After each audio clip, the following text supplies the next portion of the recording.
El tema del día de hoy serían las fuentes de corriente alterna. Cómo se produce la alterna, por qué se produce y qué es lo que nosotros estaríamos viendo para poder medir más adelante. En este aspecto, entonces, nosotros empezaríamos con lo que es la presentación del día de hoy.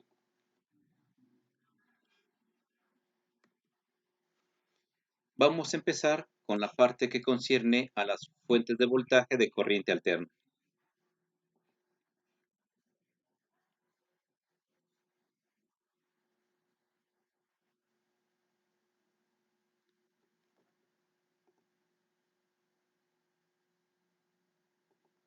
Listo.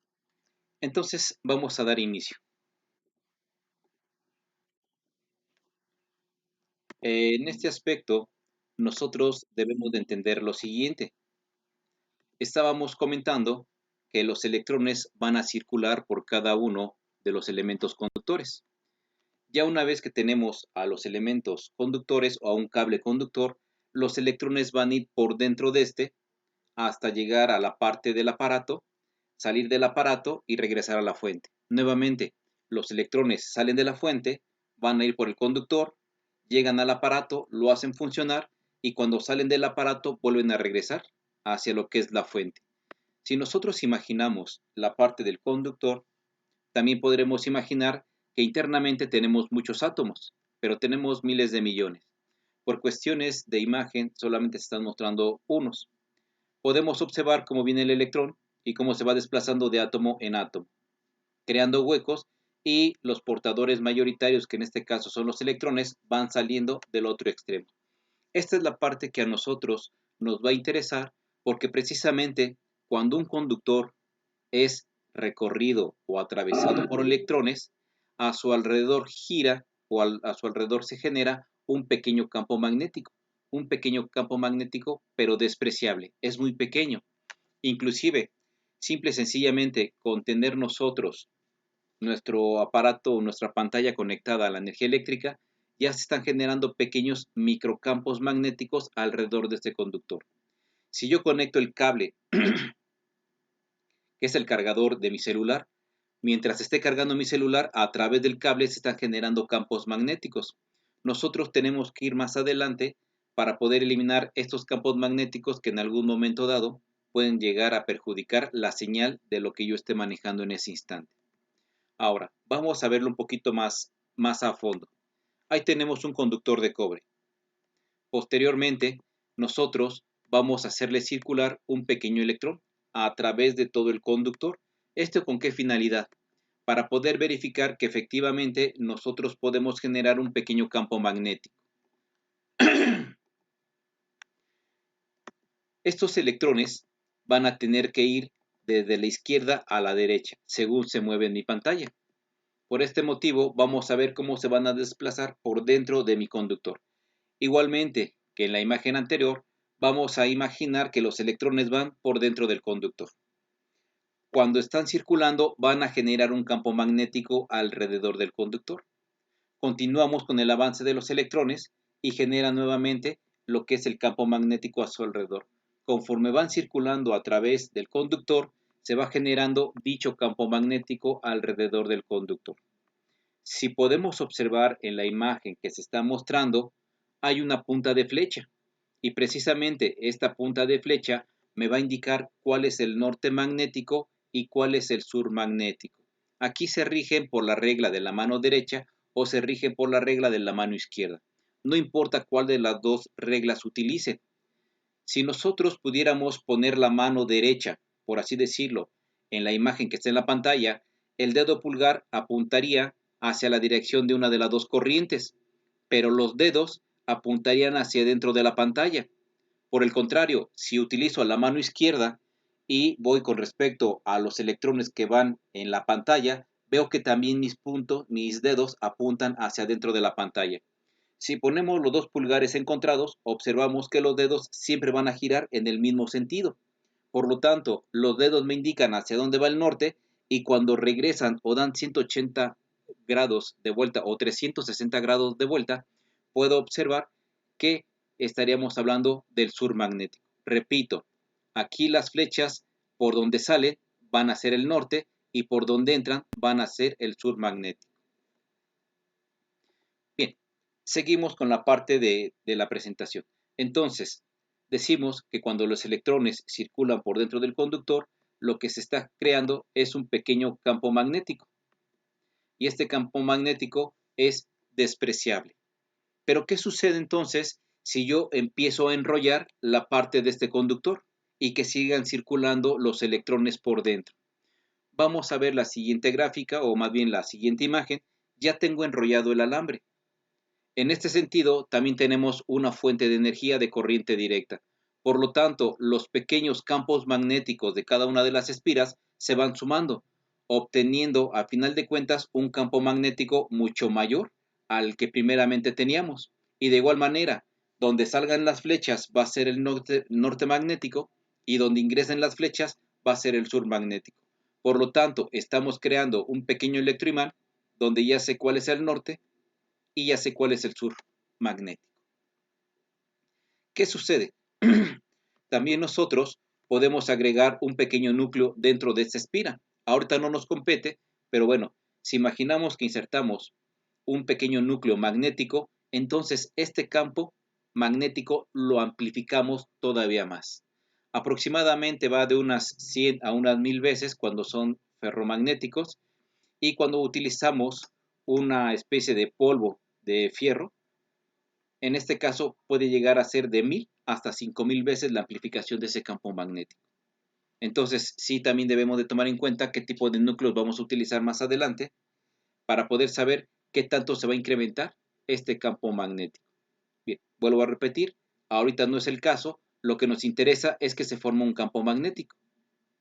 Ahora, dentro de esta cuestión, la pregunta sería, si cuando yo hago circular una corriente eléctrica se forma un campo magnético, entonces cuando le acerco un campo magnético se forma una corriente eléctrica, pues la respuesta es sí. Se supone que cualquiera de los dos que yo haga, estoy generando o un campo magnético o una corriente eléctrica. Vamos a verlo un poquito más detallado. Este experimento se conoce como la ley de Faraday y precisamente corresponde con acercar campos magnéticos a pequeñas espiras. Yo puedo mover el campo magnético y generar energía eléctrica en mi bobina. O viceversa, si muevo la bobina con respecto al campo magnético, obtengo exactamente el mismo fenómeno. Entonces, una de las características que debemos de tomar en cuenta es que la ley de Faraday nos dice lo siguiente, que la tensión, o más bien el voltaje que se induce en el circuito cerrado, es directamente proporcional con la rapidez con la que cambia en el tiempo el flujo magnético, que atraviesa la superficie cualquiera en el circuito como borde. Vamos a ver qué es lo que representa este tipo de cuestión. Voy a hacerles la presentación de otro elemento. Aquí tenemos, por ejemplo, una espira conectada a una lámpara y tenemos un campo magnético. No tenemos ningún circuito que esté dando alimentación. Pero ¿qué es lo que va a pasar? Cuando yo tome la parte del campo magnético y la haga pasar por dentro de las espiras, estoy generando una energía eléctrica en las espiras. Y las espiras que tenemos al generar el campo eléctrico hacen que mi carga empiece a funcionar. Y ahí lo tenemos. Si yo lo hago un poquito más rápido, entonces la intensidad es más grande. Si lo hago un poquito más lento, la intensidad es más pequeña. Eso es lo que nos estaba diciendo la famosa ley de Faraday, que esto va a ser directamente proporcional con la velocidad con la cual yo introduzca la parte del campo magnético dentro de las espiras. Vuelvo a repetir, si nosotros observamos la imagen, no tenemos ninguna fuente de energía de corriente directa. Simplemente tenemos el campo magnético y tenemos el enrollado de alambre. Pero bueno, ¿qué va a pasar? Si yo dejo el campo magnético fijo y ahora lo que yo muevo son las bobinas, obtengo el mismo fenómeno, pues efectivamente sí, yo puedo mover las bobinas y obtengo el mismo fenómeno eléctrico. Estoy produciendo energía eléctrica a partir de la interacción del campo magnético con un enrollado de alambre. A este enrollado de alambre lo vamos a conocer como espiras. Preguntas hasta este momento. ¿Sí?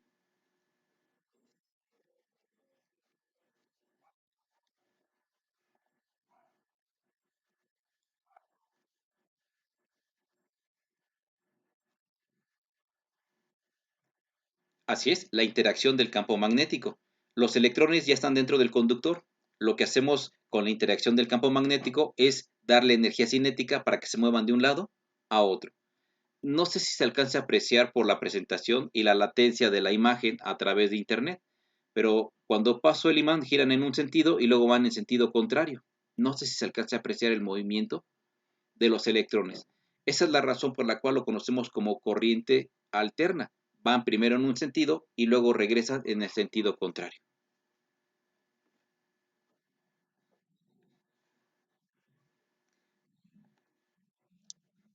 Claro,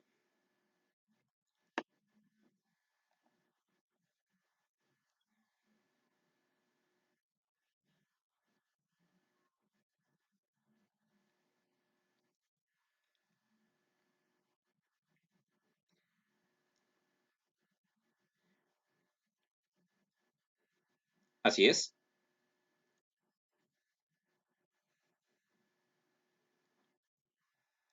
Un voltaje, si es en el mismo sentido, no. Si yo muevo los dos al mismo tiempo hacia la izquierda y hacia la derecha, no hay corte de líneas de flujo magnético. Vamos a mostrar, por ejemplo, el campo magnético. Si observa el campo magnético, se modifica en los extremos de la espira. Eso es lo que me está dando la energía para producir el voltaje en las espiras, la interacción del campo magnético. Si yo muevo los dos al mismo tiempo, no lo puedo hacer en la presentación, pero si muevo los dos al mismo tiempo en la misma dirección, no pasa nada. De hecho, ahí podemos ver cómo está el imán fijo y la bobina fijas y no pasa nada. Uno de los dos se tiene que mover. O movemos el imán o movemos las espiras. Así es.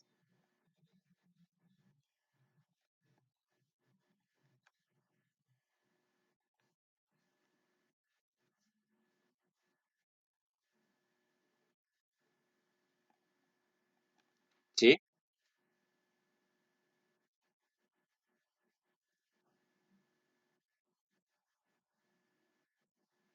No hay problema. Voy a invertir lo que es la parte del imán. Tengo el norte del lado derecho. Ya invertí el imán y ahora tengo el norte del lado izquierdo. Es exactamente lo mismo. Es el mismo fenómeno. No, no hay ningún inconveniente. Voy a quitar la presentación y vamos a continuar entonces. Para este concepto, nosotros podemos ver ya en la presentación que efectivamente, mientras yo esté moviendo el imán dentro de las espiras, exactamente en el borde de las espiras, estoy produciendo una energía eléctrica a través de las bobinas. Pero repito, tienen que estar cerca de las bobinas. Ahora, no necesariamente tengo que mover el imán.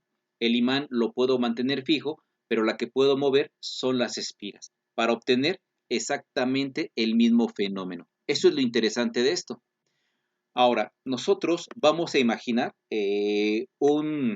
una barra metálica, una barra cilíndrica.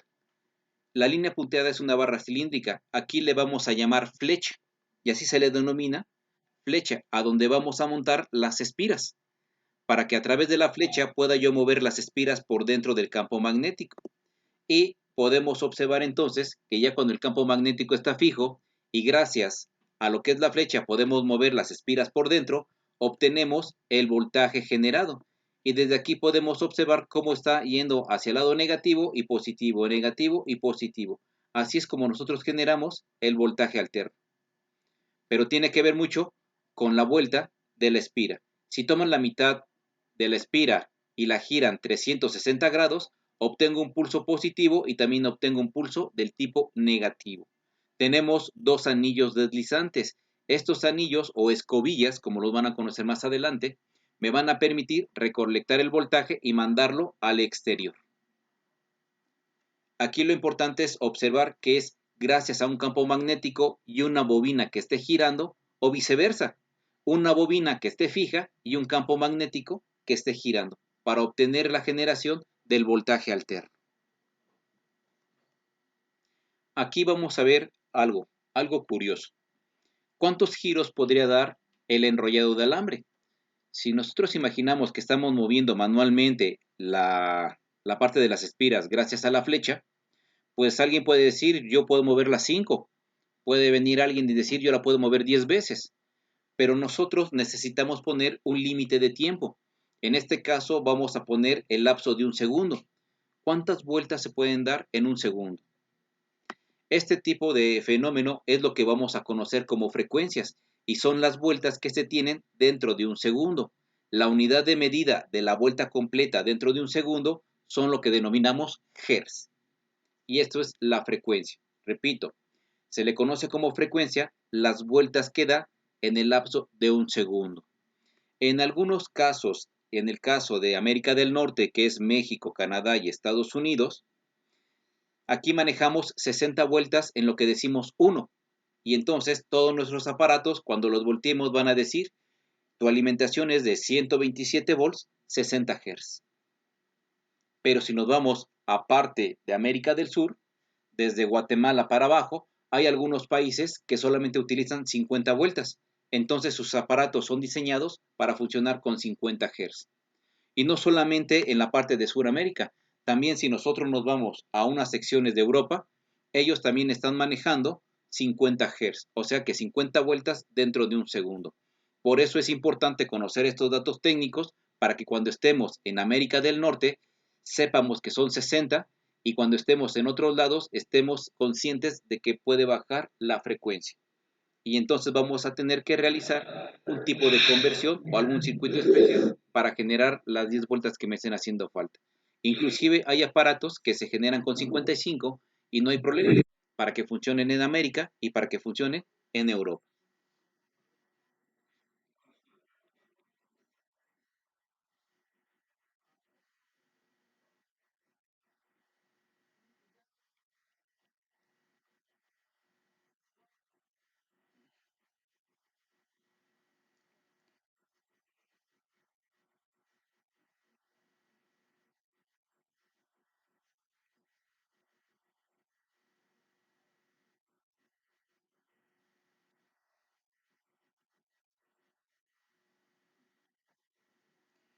Tiene que ver en parte por las patentes, porque si en Europa generan algo que es muy similar a Estados Unidos, puede haber una guerra de patentes. Yo lo inventé primero, yo lo inventé después.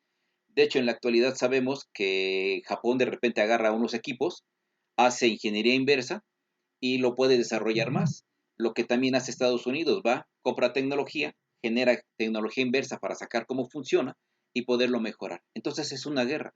Desde ahí parte el que tengan que tener diferentes elementos. Lo único que sí compartimos, tanto Europa como México, es el famoso sistema internacional. Las unidades de medida no pueden cambiar y precisamente es para que en el intercambio de fenómenos se puedan crear tanto en Europa como en la parte de América. Eso sí, las medidas deben de ser las mismas. No sé si quedó clara la pregunta, la respuesta más bien.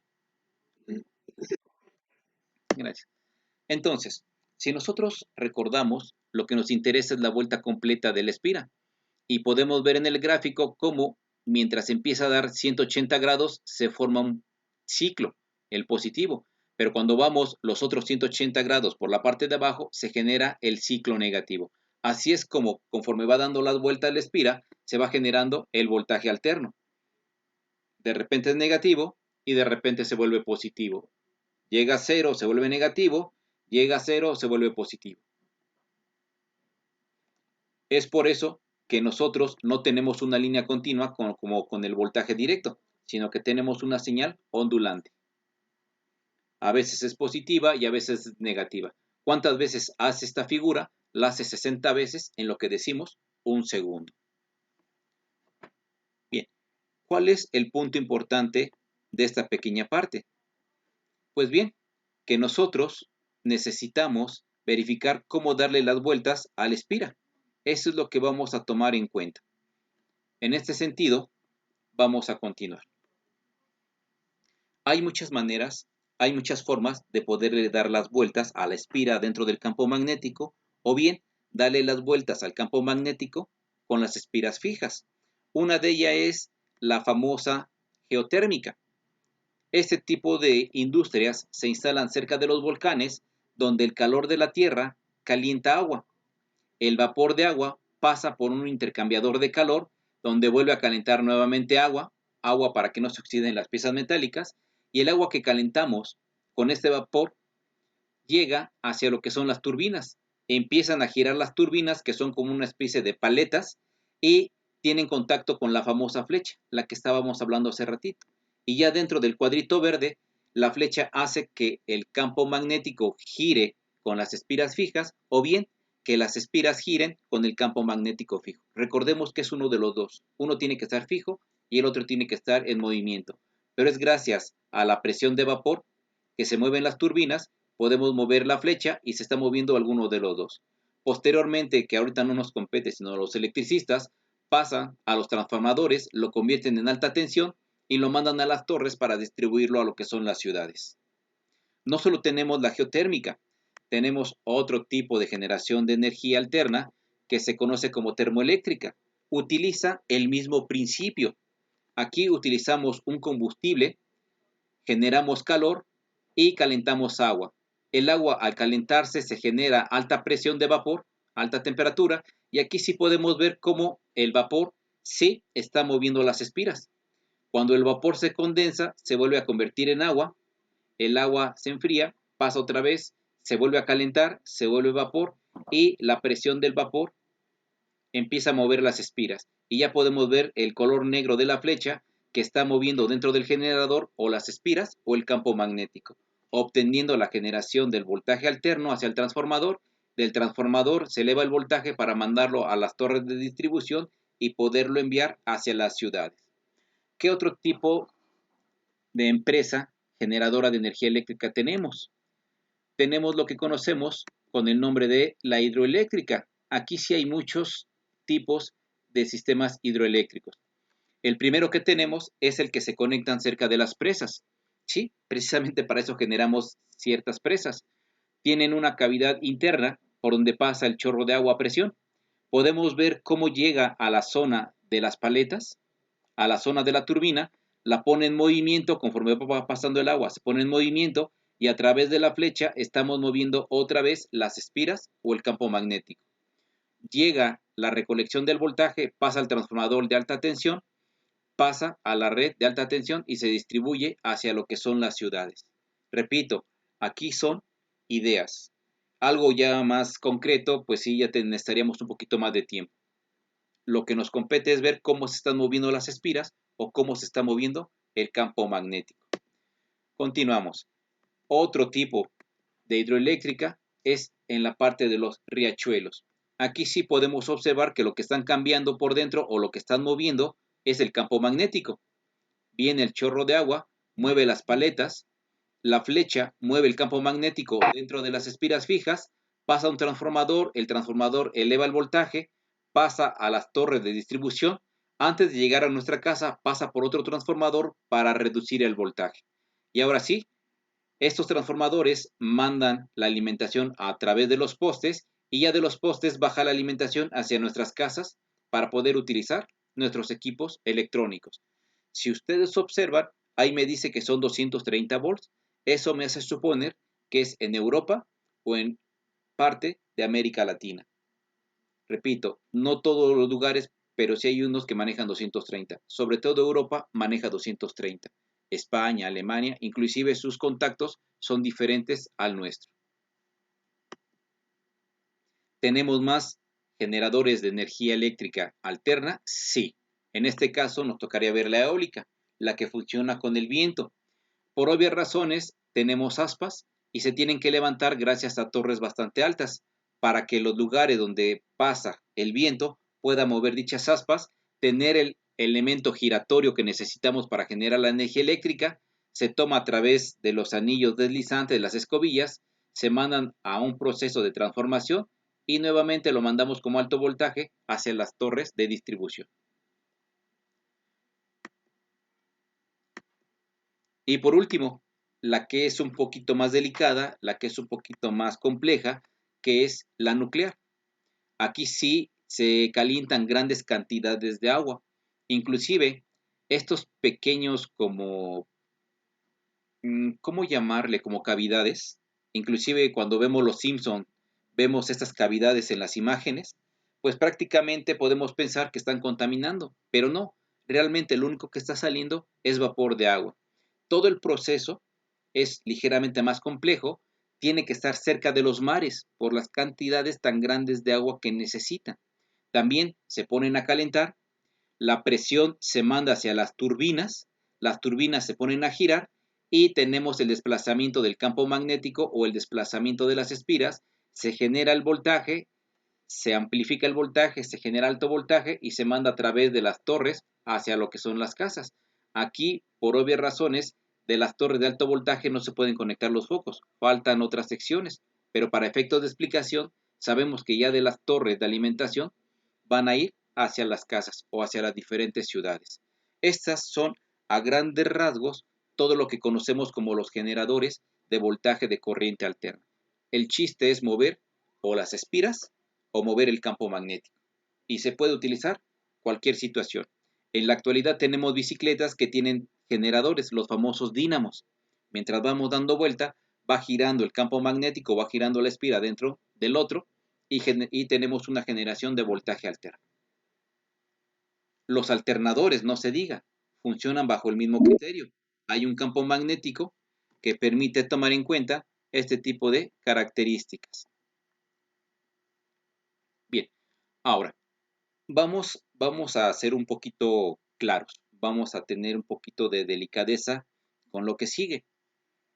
Cuando nosotros ya tenemos el voltaje de energía generado, transmitido y luego hay que reducirlo, pues ya podríamos ver parte de lo que son los postes. Sí, repito, llega alto voltaje, pasa a un transformador y el transformador reduce dicho voltaje. En el caso de la Ciudad de México, en el caso de Norteamérica, son 127 volts a unas 60 Hz, o sea, 60 vueltas. Por lo tanto, los 127 volts los van a bajar del poste a la famosa acometida y después van a llegar a lo que es nuestro medidor. Esto del medidor hacia los postes es responsabilidad de la compañía de luz. Del medidor para adentro es responsabilidad del usuario. Si por X motivo ustedes se meten con el medidor, hacen un cortocircuito, lo más seguro es que la compañía de luz venga y los multe a ustedes.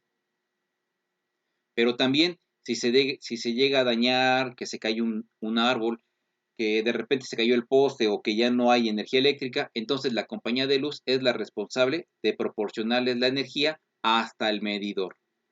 Después del medidor para adentro, ya es responsabilidad de nosotros como usuarios. Y sí, desgraciadamente la mayor parte de las casas aquí en México no tienen una estructura buena con respecto a la repartición del voltaje dentro de nuestras casas. Hay diferentes elementos que deberíamos de tomar en cuenta, pero normalmente solamente llegamos a las cuchillas y de las cuchillas ya va la alimentación como se le ocurrió a la persona que lo instaló. Muy pocas personas tienen la previsión de contratar a un eléctrico para que les haga una buena instalación eléctrica. Normalmente la dejamos para los que vamos aprendiendo un poco de electricidad o inclusive para el mismo albañil. No, pues yo sé conectarlo, yo te lo conecto. Pues sí, pero también tiene su chiste. Van a decir, es que yo conecto mi aparato al derecho y al revés y funciona, pero no todos llegan a funcionar de esa manera. Nosotros vamos a empezar con la parte del medidor hacia adentro, por lo menos lo que tienen todas nuestras casas. En este aspecto, lo primero que vamos a ver que sale del medidor es un cable que se llama concéntrico. ¿Por qué concéntrico? Porque tenemos un cable, pero dentro de este mismo cable va otro cable por dentro, va por la parte interna. La parte de afuera nosotros la conocemos como el neutro. Significa que si yo agarro ese cable conectado al poste, no me debe de dar toques, porque no lleva energía eléctrica. Pero el que va por dentro es lo que conocemos como fase, como línea. En simples palabras, el vivo. Este es el que lleva la energía eléctrica y sí, si yo toco este cable, por obvias razones, sí voy a recibir una descarga eléctrica. Ya que tenemos esto, repito, esto sale de nuestro medidor. Nosotros vamos al primer circuito de desconexión y al primer circuito de protección. Esto sí lo debemos de tener por lo menos, o es lo que nos dicen los de la Comisión de Electricidad, que debemos de tener nuestra caja ya puesta, porque ellos llegan, conectan su medidor y nos conectan directamente nuestras cuchillas. Por obvias razones, yo no sabría determinarles ¿Dónde van a poner cada quien? A lo mejor el neutro lo ponen del lado izquierdo y la fase del lado derecho, o viceversa, el neutro del lado derecho y la fase del lado izquierdo. Aquí en la imagen vamos a suponer que conectamos el neutro de mi lado izquierdo. Ahí se ve un pequeño tornillo donde se enrolla la malla externa y queda conectado. Después el otro, el concéntrico, el que va por dentro, también se enrolla en el segundo tornillo y se conecta. Y ya tenemos la alimentación que nos deja la compañía de luz. Ya de aquí para adentro es responsabilidad de nosotros lo que vamos conectando. En este sentido, como estamos hablando de la generación de voltaje de corriente alterna, lo primero que nos debe de interesar es nuestros contactos. Puede ser que no vengan con la parte como boquita, pero sí ya debemos de tenerlos polarizados. Hay una ranura que está bastante larga y hay una ranura que está bastante corta. ¿Cómo se conecta entonces? La corta es lo que es la fase y la larga es lo que es el neutro. Por lo tanto, si yo sigo la fase, va a pasar por aquí. Aquí es donde voy a colocar el cartucho y por dentro el fusible, que no le decimos fusible sino listón. Nuevamente viene la fase, llega el tornillo, la cuchilla deja pasar el voltaje, a través del cartucho pasa el voltaje hasta a este tornillo y en este tornillo debemos de llevar un cable directamente hacia nuestros contactos. Y sí, como es la fase, debe ser de la parte derecha. Cualquiera de los dos tornillos está bien conectado. Y tenemos la fase en el lado pequeño. Ahora, si notamos que el neutro baja también a través de su cuchilla, va a tener un cartucho y tenemos otro tornillo, entonces a partir de aquí nosotros vamos a llevar un cable hasta donde se encuentre mi contacto y lo vamos a poner del lado izquierdo. El neutro tiene que ser en la terminal que es un poquito más larga. Y ya está alimentado mi aparato, ya está bien polarizado mi sistema. Esto es lo que nosotros deberíamos de tomar en cuenta cuando nos hacen la instalación eléctrica. Es por eso que casi siempre los electricistas piden dos cables, una para saber cuál va a ser la fase y no confundirse, y el otro color para saber cuál va a ser el neutro. El calibre del conductor va a quedar sujeto a lo que vamos a conectar por dentro de nuestras casas. Ya un poquito más adelante, en el momento que lo vea más oportuno, les voy a explicar, les voy a dar las tablas de cómo se calcula el calibre del conductor de nuestras casas. Cómo vamos a hacer más o menos la conciencia de los focos, la conciencia de lo que va a estar conectado en la cocina y algunos otros elementos para poder tener una buena distribución.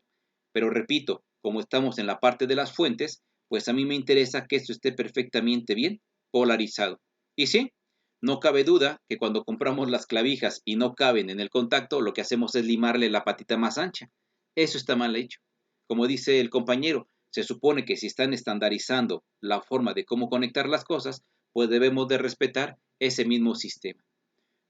¿Alguien de ustedes me puede decir? ¿Y entonces para qué sirve el tercer terminal que vemos como boquita? Pues obviamente esta es la terminal de tierra física. ¿Qué es esto? Pues precisamente como su nombre lo indica, es una conexión hacia nuestro patio. Podemos ver que tenemos la parte del patio y tenemos una varilla. Esta varilla se llama Copperware. Normalmente es de 5 octavos, normalmente para las casas es de 5 octavos y tiene 1.5 metros de longitud. Si no mal recuerdo, es de bronce recubierta por cobre. Tenemos un opresor y este opresor es donde vamos a conectar otro cable que se supone que tiene que ser de color verde amarela y si se puede en lo mejor o en la mayor medida posible que no tenga aislante, que sea totalmente desnudo el cable. No va a dar toques porque está conectado a la tierra, pero nos sirve para que cualquier descarga eléctrica que se llegara a generar en nuestros contactos, pues precisamente se vaya hacia lo que es la tierra física. Por lo tanto, nosotros debemos de conectar el cable verde. Cuando nos compramos el horno de microondas, tiene tres cables. Tiene un negro, tiene un blanco y tiene el verde. El verde es tierra física. Cuando nos compramos un refrigerador, también tiene un negro, tiene un blanco y tiene el verde. Y el verde es el que va a conectarse a tierra física. De igual manera, otros elementos tienen su tierra física y son para protección. Por ejemplo, lo más común es que las damas, cuando están lavando, meten la mano a la lavadora y de repente le da un toque, porque ella también tiene la parte de sus zapatos húmeda. Este tipo de conexiones las librarían de ciertas descargas eléctricas, porque se supone que está aterrizado. El conectar la tierra física no es gran cosa, pero tiene su chiste. Por ejemplo, cuando nosotros tenemos un suelo bastante húmedo, solo basta con enterrar la varilla y eso es más que suficiente. Pero cuando nosotros tenemos un suelo bastante seco, muchas personas lo que hacían era hacer un hoyo grande, meter la varilla y ponerle rebaba, ponerle limadura de fierro. Eso no sirve. Eso para nada sirve. Lo que tenemos que hacer aquí es hacer un hoyo más o menos a la mitad donde va a llegar nuestra varilla, hacer una mezcla con bastantes sales, por ejemplo, 1 kilo de sal, 1 kilo de bicarbonato de sodio, las mezclamos y la echamos y luego le echamos agua. Este tipo de elemento salino es lo que nos permite que la energía estática se distribuya y no les dé toques hacia las personas cuando están agarrando las partes metálicas de algunos aparatos. Esas son las características. Bien, también hay un instrumento para poder medir la tierra física. Se llama Megger. Pero repito, no es gran chiste, no es gran ciencia, pero tiene sus pequeños detallitos. En este aspecto, no sé si alguno de ustedes tenga alguna pregunta o alguna duda.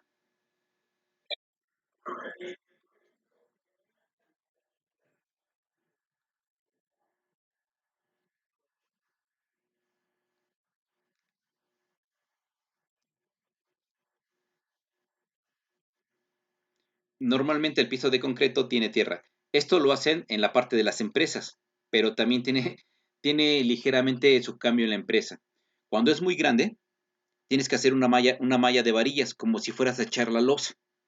Y de ahí se agarra la tierra física, porque vas a agarrar un poquito más de tierra. Cuando ya prácticamente no puedes quitar el piso, pues sí, haces la perforación y empiezas a clavar. Lo correcto es que antes de que empieces a clavar, pues sí le eches un poquito de sal y la vayas diluyendo con agua para que agarre mejor, porque no sé qué tipo de tierra, si es húmeda o es muy seca. Pero sí, es exactamente lo mismo. Y siempre en la parte de la empresa y en algunas oficinas vas a ver más o menos un promedio de 5 centímetros que sale la varilla y tienes el opresor. Y del opresor sale el cable desnudo del número 10.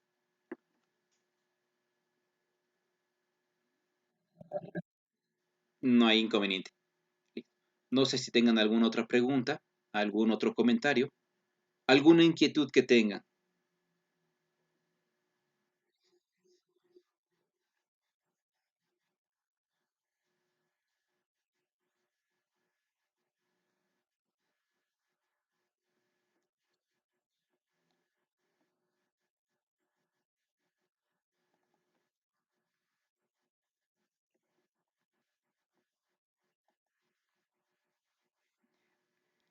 Hasta donde yo sé, sí, maneja 750 volts para darle el impulso a los motores.